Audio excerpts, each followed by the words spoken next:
naata karon dire sa ato ang amigo na tatay ni Shoto.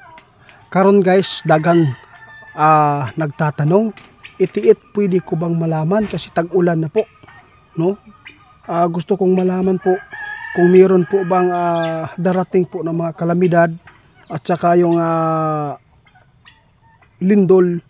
Nandito tayo, itanong po natin na kaibigan sa lahat po ng mga nag-request dito na patingnan po yung mundo, no, yung mga lugar kung saan po ay may mga kalamidad ngayon. Kaya tugunan ko kayo. Nandito po si tatay, siya po ang ating makakausap. Maraming nagtatanong tayo kung ano po ba ang nakita ninyo dito sa lugar namin at saka doon sa lahat po ng lugar po dito sa Pilipinas. Kung mayroon po ba kayong nakikita yung the big one or anong mga calamity o kung sa mandiya ang imo nakitaan karon tay diri sa amo ang palibot sa amo ang lugar. Pakinggan po ninyo sa nagtatanong. Pasalamat kayo, no, kasi po itinatanong po niyo yan. Meron po silang nakuha na mga impormasyon ngayon na meron pong area na matatamaan po ng landslide, baha. Tay, saang parte po ito? Ay nako. Sa lahat po ng laging dinadaanan po ng mga trahedya sa bagyo, no? At saka baha, landslide area. Pakinggan po ninyo dahil po ay meron pong nakita ang ating mga kaibigan. Dahil po lagi po nilang itong tinitingnan yung ating mundo, ay nagpapasalamat po tayo ni kaibigan Gilbert, no, na at saka si Ma'am Annabel na siya po yung nag-request na itanong kung wala bang nakita yung mga kaibigan po nating duwende dito sa ating mundo.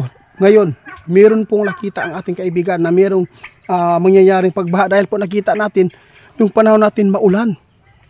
Ang delikado daw diri katong mga area karon na kaparehas anang diwalwal kana og gining mga mining area at saka dili lang kay kana sa mining kundi kana mga balay po diya sa bagyo kana may pinakadelikado pag tinatamaan po ng ulan na malakas. Tay,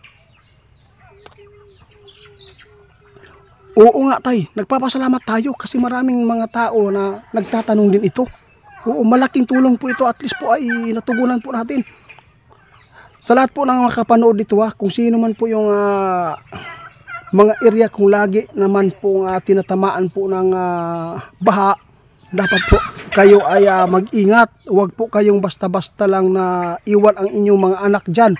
Dapat po ay lagi po yung safety para po ay walang problema na mangyayari sa ating pamilya. Kaya lagi pong tandaan ninyo, nakita ni ating kaibigan na si tatay na mayroon pong paparating po ng mga baha at saka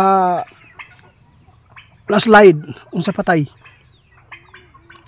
Tama, mag-ingat kayo sa mga tao na sinasaniban po ng demonyo kasi walang awa silang pumaktay ng inosinting mga tao ngayon, no? Mag-ingat po kayo kahit po ay hindi po masama yung ginagawa natin, no? Kasi yung mga tao ngayon sobrang mainit na po dahil po siguro sa kahirapan na nangyayari dito sa mundo. Kaya nagpapasalamat ako sa inyo at saka kay kaibigan po natin dahil po ay maraming nakapaghanda ngayon dahil po yung the big one, ang sabi po ng ating kaibigan, yung the big one po, ito po ang kanya nakikita.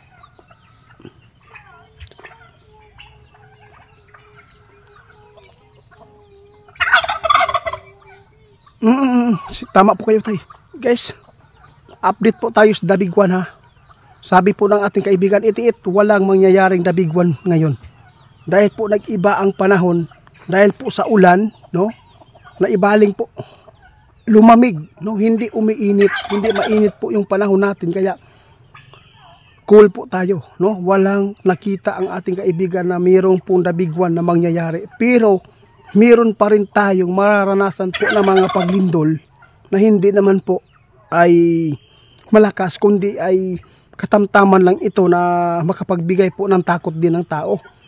No, walang nakita si kaibigan na mayroong magaganap na the big one kasi nag-iba ang panahon dahil po sa panahon natin na tag-ulan iba po ang maibaling na trahedya ito. Yung sinasabi po nila kanina, di ba tay? Oo, baha. Mag-ingat kayo sa baha kasi muanod po ng tao. Yung landslide lang po ang pinakadelikado din, no?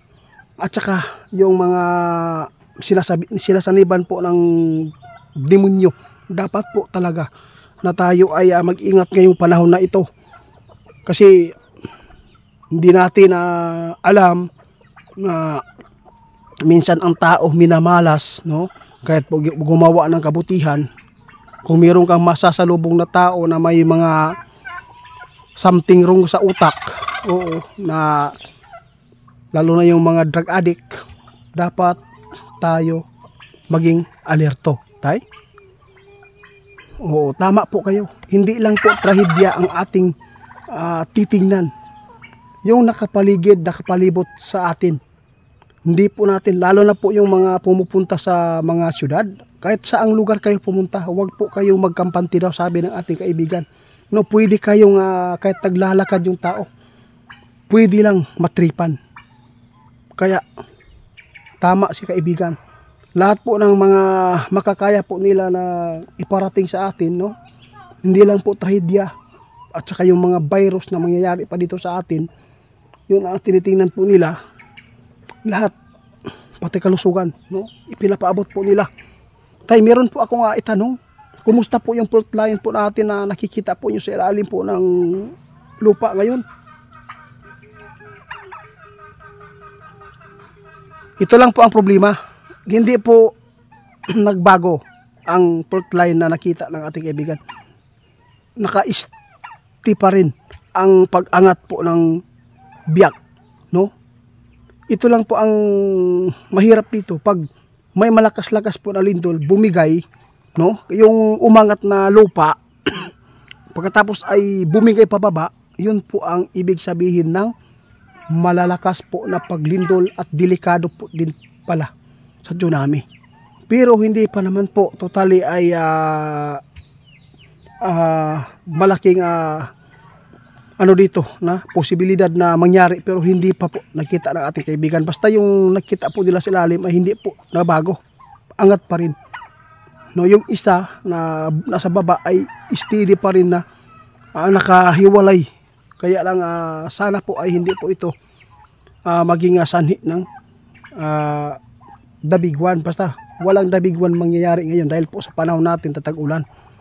Salamat kaayo sa imo kaibigan, sa imo gipaabot sa mua. O lagi po yung pagkakatandaan, no? Ay lagi po tayong dasal lang po talaga. At saka alam natin na maraming problema, dapat hindi tayo mawala ng pag-asa kasi po yung problema ay ipinanganak na yan, no? Kakambal na po ng tao, kaya dapat maging laban na po tayo. No, sa lahat po ng taga Surigao, no, mag-ingat lang po lagi kasi hindi po natin alam ng takbo ng mga tao, kasi ipinapaabot na po ni kaibigan na tatay kanina tungkol po dyan, kasi marami nagpanik, nagtatanong kung baka ito na po daw yung hinuhulaan ni tatay na mangyari po doon sa nung nangyari doon sa Marawi. Baka po ito na po yung sinasabi. Hindi po, kasi pag pag sampulan po talaga ng mga otoridad yan, pag hinuhuli lahat yan, tikom na yan. Salamat tayo sa balita po.